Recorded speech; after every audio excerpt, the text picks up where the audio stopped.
امام جعفر صادق علیہ السلام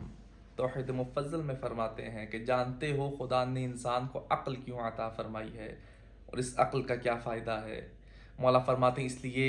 کہ اگر انسان کے وجود میں خداوند متعال اس عقل کو نہ رکھتا تو یہ انسان بہائم کی طرح ہو کے رہ جاتا، جانوروں کی طرح بن کے رہ جاتا۔ اگر انسان کو اشرف المخلوقات کا درجہ عطا کیا گیا ہے تو اسی لیے کہ انسان کے پاس عقل ہے، انسان کے پاس سوچنے اور سمجھنے کی صلاحیت ہے۔ اگر یہ صلاحیت نہ ہوتی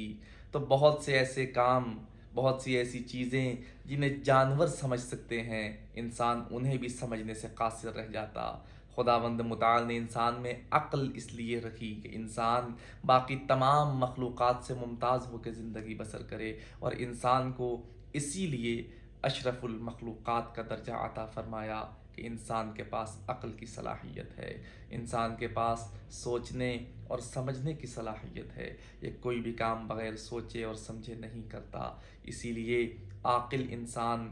اشرف المخلوقات بن کے اپنی زندگی بسر کرتا ہے، اور وہ انسان کہ جو عقل کے ہوتے ہوئے بھی اس عقل کو استعمال نہیں کرتا، اس عقل کے بغیر اپنی زندگی کو بسر کرتا ہے، اس کے بارے میں ملتا ہے کہ اولئک ھم کالانعام، یہ ظاہراً انسان ہے لیکن یہ جانوروں کی طرح ہیں، بلکہ بل ہم اضل سبیلا، یہ جانوروں سے بھی گیا گزرا انسان ہے جو سوچنے اور سمجھنے کی صلاحیت کو ہونے کے باوجود اس صلاحیت کو استعمال نہیں کرتا۔ والسلام علیکم ورحمۃ اللہ وبرکاتہ۔